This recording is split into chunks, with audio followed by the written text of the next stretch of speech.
World Tune TV.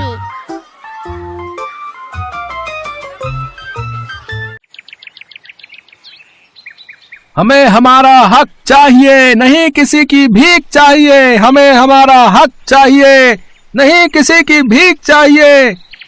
आज दो, अभी दो, हमारी सैलरी अभी दो। ये ओबरॉय इंडस्ट्रीज के बाहर का नजारा था। रोज मशीनों पर काम करने वाले मजदूर आज अपनी मांगों को लेकर फैक्ट्री के बाहर धरना दे रहे थे। दूसरी तरफ ओबरॉय इंडस्ट्रीज का मालिक रोनित ओबरॉय अपने आलीशान केबिन की खिड़की से ये सब देख रहा था। जिंदगी भर इन गधों को बैठा कर खिलाया मैंने, और अभी आस्तीन के साथ मुझे ही डसने चले हैं। मैनेजर। जी सर। वो लड़का कौन है जो इनका नेता बना हुआ है? सर उसका नाम विजय है। वैसे तो है वो मजदूर, लेकिन सारे मजदूर उसी की सुनते हैं। अच्छा, मतलब मेरी फैक्ट्री में भले ही कोई यूनियन ना हो, लेकिन यूनियन लीडर है। जाओ इसे मेरे पास लेकर आओ, देखता हूं कितने में बेचता है ये अपना ईमान। मुश्किल है सर, जहां तक मैं जानता हूं वो बिकने वालों में नहीं है। अगर बिकेगा नहीं तो मरेगा। लेकर आओ उसे मेरे पास। गुस्साए रोनित के कहने पर मैनेजर फौरन विजय को बुलाने चला गया। थोड़ी ही देर बाद विजय रोनित के सामने खड़ा था और फिर, क्या दिक्कत है? काम क्यों नहीं कर रहे हो? काम तो हम लगातार कर ही रहे हैं सर, मगर 2 महीने से हमें पगार नहीं मिल रही। गरीब मजदूरों के चूल्हे बुझने लगे हैं सर। अरे उनकी छोड़ो, तुम बताओ तुम्हें क्या चाहिए? मैं बस इतना ही चाहता हूं सर कि आप हम सबकी पगार दीजिए। अरे तू सबकी छोड़ और बस अपनी बता। तुझे जितने पैसे चाहिए मैनेजर को बोल दे और सारे मजदूरों को लेकर काम पर लग जा। मैं जानता था सर आप ऐसा ही कुछ कहेंगे, इसीलिए मैं अपना जवाब पहले ही सोच कर आया हूं। और क्या है तुम्हारा जवाब? जवाब यह है सर कि मैं बिकने वालों में से नहीं हूं। ठीक है, अगर पैसे नहीं लेगा तो तू अपनी जान देगा। इतना कहते ही रोनित ने अपनी पिस्टल निकालकर विजय पर चला दी, मगर विजय फौरन झुक गया। अगले ही पल विजय रोनित से भिड़ गया। फिर वहां पुलिस की गाड़ी का सायरन सुनाई दिया। अरेस्ट हिम इंस्पेक्टर, इसने मेरी जान लेने की कोशिश की है। मैं जानता था कि तू ऐसा ही कुछ करेगा, इसीलिए मेरे फोन का कैमरा ऑन था। तूने कैसे मुझे खरीदने की कोशिश की और मेरी जान लेने की कोशिश की, ये सब इस कैमरे में कैद हो गया है। मैनेजर, इससे फोन छीन लो। इंस्पेक्टर ने रोनित के हाथ पकड़ लिए और मैनेजर ने उससे फोन छीन लिया। ओए, ज्यादा शाना मत बन, चुपचाप चल हमारे साथ। पर मैंने क्या किया है? मैं आपको सारे सबूत दे रहा हूं। गुनाहगार ये है रोनित ओबरॉय, ना कि मैं। रे अगर सब तू ही तय कर लेगा तो कोर्ट क्या करेगा? रे चल बे, ज्यादा चू चपड़ मत कर, वरना यहीं ठोक दूंगा, समझा? ले चलो इसको। और रोनित सर, आप भी चलिए हमारे साथ। व्हाट रबिश, तुम जानते हो तुम किससे बात कर रहे हो? अरे सर समझिए, मैं सब सेट कर दूंगा, पर अभी आप चलिए मेरे साथ प्लीज। इंस्पेक्टर की बात समझकर रोनित मुस्कुराया और इंस्पेक्टर के साथ चल दिया। डाल दो इस आवारा को हवालात में और आप मेरे साथ आइए सर। सर ये देखिए, ये है मेरा कमरा। सॉरी पर आज की रात आपको यहीं बितानी होगी। बाकी आप फिक्र मत करना सर, यहाँ पर एसी है, टीवी है और आपके लिए मैंने नई बेडशीट भी मंगवा ली है।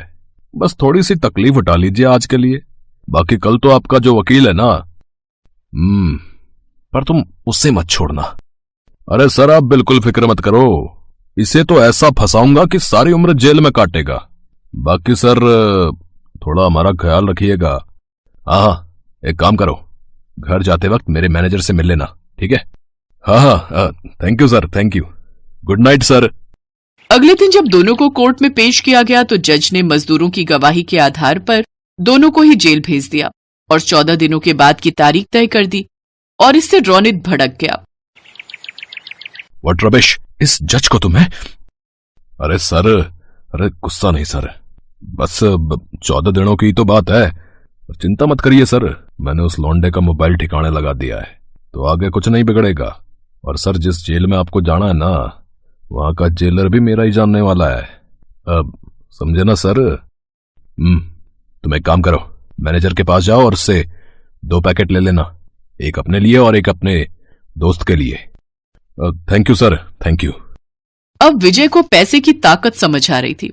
उसे जेल की कोठरी में डाल दिया गया, जबकि उधर welcome sir, you must be mister Sharma. बिल्कुल ठीक पहचाना सर, आप बिल्कुल फिक्र मत करना सर, आपके लिए लग्जरी स्वीट तैयार है with phone, bed, AC and TV facility. Good. अरे सर, इसे अपना घर समझिए, और आप देखना वो जो विजय है ना, उसे तो मैं नानी याद दिला दूंगा। अगले 10 दिनों तक रोनित ने जेल में खूब मौज मारी, जबकि विजय का बुरा हाल था। असली सजा तो विजय ही काट रहा था जो रोनित को काटनी चाहिए थी। मगर फिर एक दिन शर्मा घबराया हुआ रोनित के पास आया। रोनित सर, आपको अभी सेल में चलना होगा। सेल में मतलब? उन जंगली कैदियों के बीच? Have you lost your mind? अरे सर, वो इंस्पेक्टर जो आपका केस देख रहा था उसका ट्रांसफर हो गया, और नई इंस्पेक्टर किसी भी टाइम यहाँ पर आ जाएगी आपसे और विजय से पूछताछ करने। अगर उसने आपको यहाँ देख लिया ना, तो हम दोनों की खैर नहीं सर। अरे तो बताओ ना, क्या कीमत है उस नई इंस्पेक्टर की? ना सर, वो वैसी नहीं है, बहुत खड़ूस और ईमानदार है। पर आप चिंता मत करो, मैं आपको विजय के सेल में नहीं डालूंगा। रोनित को सेल में जाना ही पड़ा। उधर नई इंस्पेक्टर शिवानी ने जेल में आते ही फाइल देखनी शुरू कर दी और फिर हेलो शिवानी, वो आप उन्हें जानती हैं, रोनित ओबरॉय को? कौन? वो इंडस्ट्रियल रोनित ओबरॉय? हाँ, वो हमारी जेल में है। बड़ा आदमी है, पर बेचारा फंस गया।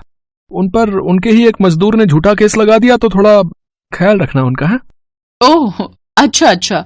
डोंट वरी सर, मैं ख्याल रखूंगी। फिर 4 दिन बाद कोर्ट में। हाँ जी इंस्पेक्टर शिवानी, बताइए क्या एविडेंस जुटाए हैं आपने? सर, बड़ा जुल्म हुआ है एक बेकसूर के साथ। उसे जेल नहीं जाना चाहिए था। विजय ने रोनित ओबरॉय की जान लेने की कोशिश नहीं की, बल्कि रोनित ने विजय पर गोली चलाई थी। चुप रहो, क्या सबूत है तुम्हारे पास? जज साहब, मैं जानती हूँ कि इन्हें इतना कॉन्फिडेंस क्यों है, क्योंकि इन्होंने मेरे से पहले वाले इंस्पेक्टर के साथ मिलकर वो फोन छिपा दिया जिसमें वो गोली चलाने वाला वीडियो था। मगर शुक्र है इन्हीं के मैनेजर का, उसने सच्चाई का साथ दिया। इनके मैनेजर ने इंस्पेक्टर को फोन देने से पहले वो वीडियो खुद को ही सेंड कर दिया था और हिस्ट्री डिलीट कर दी थी। ये देखिए सर, ये रहा वो वीडियो देखकर जज समेत पूरा कोर्ट हैरान रह गया।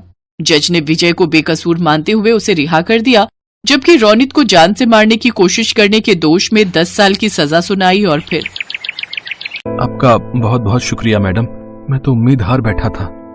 ऐसे कैसे? ये भारत का कानून है, भले ही थोड़ी देर हो जाए, लेकिन पूरा इंसाफ तो होकर ही रहता है।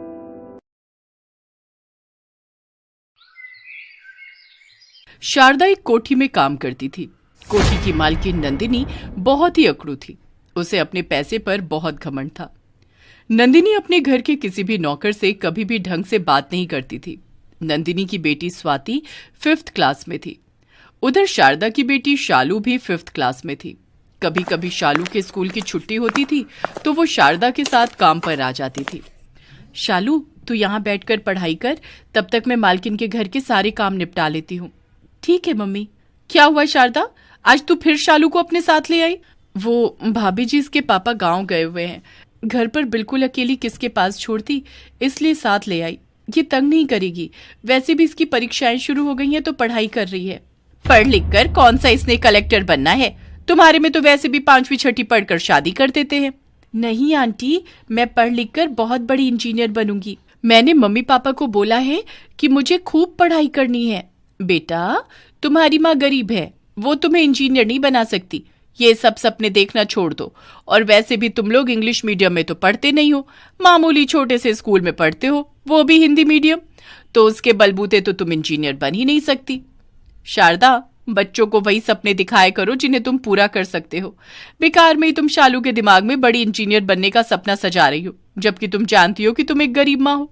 शालू का मन उदास हो गया। जब वो शारदा के साथ घर जा रही थी तब उसने उससे पूछा, मम्मी, गरीब क्या होता है? और आंटी हमें गरीब क्यों कहती हैं? क्या गरीब इंजीनियर नहीं बन सकते मम्मी? क्या मैं बेकार ही सोच रही हूँ कि मैं इंजीनियर बनूंगी? इतना मत सोच बेटा, अगर तेरी किस्मत में इंजीनियर बनना लिखा है तो तू जरूर बनेगी। पर इतना याद रखना शालू बेटा, किसी के भी कहने से अपने लक्ष्य को मत छोड़ना। अगर तुमने मन में ठान लिया है कि तुम इंजीनियर बनोगी तो तुम जरूर बनोगी। अच्छा चल, मैं तुझे हलवाई की दुकान से लड्डू खरीद कर देती हूँ। तुझे लड्डू अच्छे लगते हैं ना? ठीक है मम्मी, आप मुझे 1 नहीं 2 लड्डू लेकर देना। शारदा शालू को इस तरह से समझाती है कि उसके दिल में कोई बात न रह जाए और वो अपने जीवन के लक्ष्य पर ही नजर रखे। एक दिन शारदा जब काम पर पहुंची तो उसने देखा कि नंदिनी अपने मोबाइल फोन पर बातों में लगी हुई है। वहीं स्वाति अपने कमरे में मोबाइल पर गेम खेल रही है। तभी नंदिनी स्वाति को ड्राइंग रूम से आवाज लगाती है, स्वाति, कितनी देर और गेम खेलोगी? चलो पढ़ लो, पता है ना तुम्हारे कल से एग्जाम शुरू हैं। मॉम बस थोड़ी देर और खेलने दो ना, अभी मैं बहुत बढ़िया गेम खेल रही हूँ। मैं पढ़ लूंगी मॉम, मुझे सब कुछ आता है। स्वाति बिटिया, कमरे में झाड़ू लगा लूं? नहीं आंटी, अभी मैं गेम खेल रही हूँ, आज मेरी छुट्टी है स्कूल की। अभी आप रहने दो, थोड़ी देर बाद लगा लेना। स्वाति बिटिया, बुरा ना मानो तो एक बात कहूँ, बच्चों का इतनी देर मोबाइल फोन चलाना अच्छी बात नहीं है।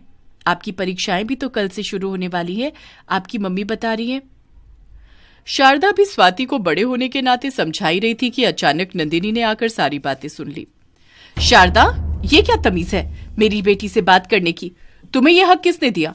अपनी हद में रहो, तुम एक नौकरानी हो समझी। और मेरी बिटिया तुम्हारी बेटी की तरह नहीं है जो थोड़ी बहुत पढ़ाई कर ले। इंग्लिश मीडियम में पढ़ती है मेरी बेटी और अच्छे नंबर से ही पास होगी। जाओ यहाँ से, और आज के बाद इस तरह से मेरी बेटी से बात करने की कोई जरूरत नहीं है। भला मैंने तुम्हें काम पर रख लिया, तुम तो घर में ही घुसने की कोशिश कर रही हो। माफ करना नंदिनी भाभी, मैंने तो इसलिए बिटिया को बोला कि उनकी परीक्षाएं हैं तो पढ़ ले। ठीक है, मेरा दिमाग खराब मत करो। जाओ यहाँ से, बाहर की सफाई करो। और स्वाति, मैं थोड़ी देर में मार्केट जा रही हूँ, तो मेरे पीछे से पढ़ाई कर लेना। नंदिनी की यही आदत थी कि वो अपनी बेटी स्वाति पर ध्यान नहीं देती थी और इससे स्वाति की पढ़ाई पर असर होने लगा। फिर एक दिन, मम्मी मैंने कहा तो मुझे नहीं पता था कि मेरा मैथ्स का एग्जाम है, मैं भूल गई मम्मी। अब कैसे होगा, तुम्हारे पापा भी घर पर नहीं है, ट्यूशन में तुम ध्यान नहीं लगाती हो, इतने सारे कोर्स को 2 दिन में कैसे पूरा करोगी? मैं भी तुम्हें बिल्कुल नहीं पढ़ा पा रही हूँ, कितना ही पढ़ा लूंगी। सैटरडे संडे का ऑफ था, इसलिए शारदा के साथ शालू भी आई हुई थी। शालू के एग्जाम खत्म हो चुके थे। शालू नंदिनी के पास आई और बोली, आंटी अगर आप कहो तो मैं स्वाति की हेल्प कर सकती हूँ, मेरे एग्जाम खत्म हो चुके हैं, मैं स्वाति को मैथ्स पढ़ा दूंगी। तुम कैसे पढ़ाओगी शालू, तुम हिंदी मीडियम की लड़की हो, तुम्हारे स्कूल में उनके बड़े स्कूल के जैसी पढ़ाई नहीं होती है। आंटी मैथ्स के फॉर्मूले तो सब जगह एक ही होते हैं, हमारे स्कूल में भी स्वाति के स्कूल जैसी ही किताबें हैं।